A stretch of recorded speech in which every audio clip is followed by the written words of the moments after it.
Uttarbanga medical college চত্বরে আর কোনো অবৈধ দোকানপাট নয়। কড়া নির্দেশে বুলডোজার নিয়েই মেডিকেল চত্বরে হানা মেডিকেল কর্তৃপক্ষ এবং মেডিকেল ফাঁড়ির পুলিশের।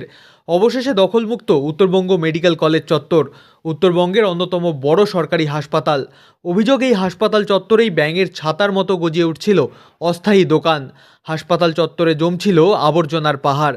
যেতে আসতে ভোগান্তি পোহাতে হতো রোগী এবং তার পরিবারকে। শুধু তাই নয়, সমস্যায় পড়তেন খোদ ডাক্তাররাও। এরপর থেকে আর নয়, কড়াভাবে এই বিষয়টি দেখবে মেডিকেল কর্তৃপক্ষ। বুলডোজার দিয়ে দোকান ভাঙার পাশাপাশি দেওয়া হলো কড়া হুঁশিয়ারি। এখন থেকে প্রতিনিয়ত উত্তরবঙ্গ মেডিকেল কলেজ চত্বরে এই অভিযান চলবে।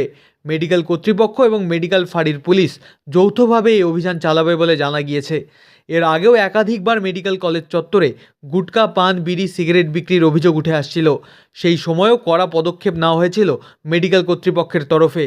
তবে দিন না যেতেই ফের বেশ কিছু অসাধু ব্যবসায়ীরা মেডিকেল কলেজ চত্বরেই এই নেশাজাতীয় দ্রব্য বিক্রি করছিল। সেই সমস্ত দোকানও অবশেষে মেডিকেল কর্তৃপক্ষের তত্ত্বাবধানে তুলে ফেলা হয়। এ বিষয়ে উত্তরবঙ্গ মেডিকেল কলেজের সুপারিনটেনডেন্ট সুদীপ্ত মণ্ডল জানান, উত্তরবঙ্গের মধ্যে সবথেকে বড় একটি সরকারি হাসপাতাল হলো এই উত্তরবঙ্গ মেডিকেল কলেজ।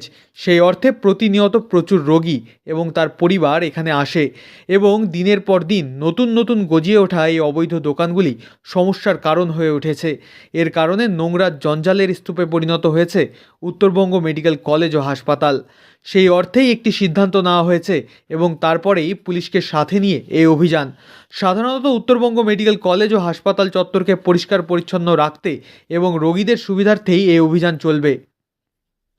এই বিষয়ে বলার বলতে আমাদের তো আরকেএসপেটিক অনেকবারই বারবারই আলোচনা হয়েছে এবং বারবার আপনার এইসব যারা দোকান করে বসে তাদেরকে বারবারই আমাদের সিকিউরিটি থেকে তুলে দেওয়া হতো, তাদেরকে তুলে দেওয়া হয়, আবার তারা এসে আবার বিভিন্ন জায়গায় তারা বসে পড়ে। তাদের বসার পর মানে ফলে তারা দোকান করে, কিন্তু তাদের যে যেসব গার্বেজ গুলো তারা দোকান থেকে তৈরি হয় সেগুলো এবার দেখতে পাবে চারিদিকে তারা ফেলে রেখে দিয়ে তারা চলে যাচ্ছে। এর ফলে কি হয়, হাসপাতাল চত্বর বা হাসপাতাল ক্যাম্পাসের ভিতরে একটা নোংরার একটা মানে স্তূপ তৈরি হয় প্রত্যেক দিন।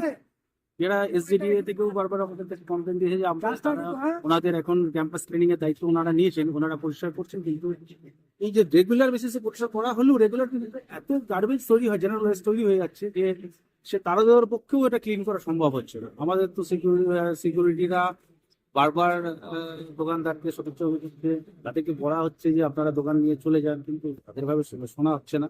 এরপর লাস্ট আমাদের এই আগের মাসে যে আরকেএস এই মাসেরই প্রথম যে আরকেএস মিটিংটা হলো, সেখানে একটা গৌতম মেয়র সাহেব ছিলেন, স্যারও একটা ইনস্ট্রাকশন আমাদেরকে সবাইকে একটা আলোচনার মাধ্যমে নেওয়া হয়েছে যে লোকাল থানার মধ্যে আমরা অলরেডি একটা চিঠি করেছি, লোকাল থানা আছেন আমাদের সঙ্গে, একসঙ্গে আমরা সেটা একটা যৌথ অভিযান করে এবং আজকের দিনটা আমাদের নির্ধারিত করা হয়েছে। আজকের দিন নির্ধারিত না, আজ থেকে আমাদের একটা ড্রাইভ প্রসেস শুরু হলো যে যারা এরকম ধরনের দোকান করে বসছে, নোংরা করছে, তাদেরকে আমাদের এখান থেকে উচ্ছেদ করা হচ্ছে। মূলত মেডিকেলকে পরিষ্কার পরিচ্ছন্ন রাখা এবং যাতে পেশেন্টদের কোনো একটা একটা মেডিকেল চত্বরে আসে প্রত্যেকের ইমপ্রেশন হচ্ছে কি মেডিকেল কলেজ এত নোংরা, একটা নর্থ বেঙ্গলের মতো এত বড় একটা জায়গায় এরকম একটা মেডিকেল কলেজ। অনেক চেষ্টা করা হচ্ছে কিন্তু পরিষ্কার পরিচ্ছন্ন রাখা মানে প্রায় এইসব দোকান মানে যেই দোকান যারা গার্বেজ আসছে বিভিন্ন রকম আসে মানুষজন যারা দেখে যে এত নোংরা মেডিকেল কলেজ, ঠিক আছে, সেই জন্য আমরা একটা নিয়েছি ড্রাইভ, যাতে আগামী দিন মেডিকেল কলেজটা আরো সুন্দর করে তোলা যায়।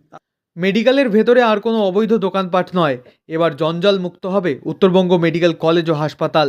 ইতিমধ্যেই বিভিন্ন অবৈধ দোকানগুলির বিরুদ্ধে কড়া পদক্ষেপ নিয়েছে মেডিকেল কর্তৃপক্ষ। বুলডোজার দিয়ে তুলে ফেলা হচ্ছে অবৈধ দোকানগুলি। শিলিগুড়ি থেকে সুজয় ঘোষের রিপোর্ট, লোকাল 18 বাংলা।